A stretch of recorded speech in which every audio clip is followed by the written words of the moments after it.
savez pourquoi personne ne peut envahir Bamako militairement sans soutien intérieur? C'est parce que Bamako est une forteresse naturelle.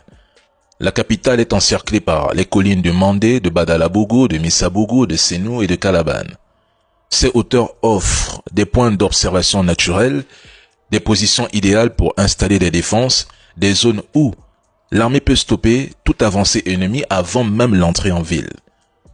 Personne ne peut entrer par surprise à Bamako avec des chars et des motos. Toute colonne hostile serait repérée, localisée, ciblée et détruite. Ensuite, il y a les ponts que les gens négligent.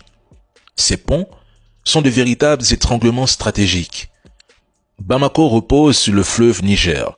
Pour atteindre le cœur de la ville, il faut franchir le pont des Martyrs, le pont Fad ou le troisième pont. Ce sont des goulots d'étranglement que les FAMA peuvent miner, verrouiller, bloquer ou même détruire en cas d'invasion terrestre par une force armée. Allons même plus loin.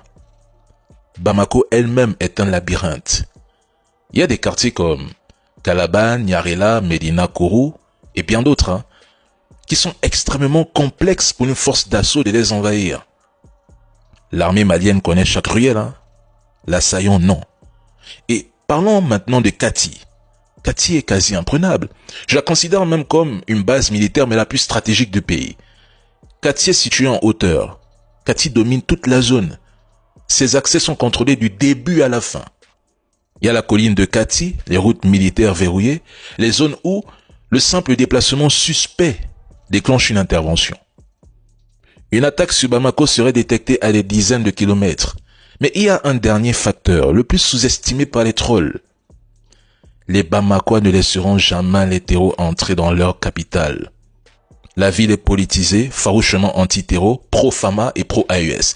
Un envahisseur n'aurait aucun soutien local. Au contraire, Bamako deviendrait une ville entière en résistance du marché de Benida Kourou jusqu'à Nyamakoro. Alors, continuez vos fantasmes en comparant Bamako à la Syrie. La réalité, c'est que Bamako est l'une des capitales les plus difficiles à prendre d'Afrique de l'Ouest. C'est facile de créer, critiquer et bavarder sur les réseaux contre le Mali, Mais ceux qui vous payent pour vos propagandes savent très bien qu'ils ne pourront jamais prendre Bamako. Résultat, ils parient sur la population pour qu'elle se retourne contre ses dirigeants ou sur un coup d'état néocolonial pour leur ouvrir la voie et faciliter leur retour au pouvoir. Si ce que j'ai dit est faux, allez prendre Bamako militairement et le débat s'arrêtera là. Sinon, restez derrière vos écrans à critiquer le Mali. De toute façon, le commentaire négatif d'un troll n'a jamais influencé l'évolution d'un pays. Force aux FAMA.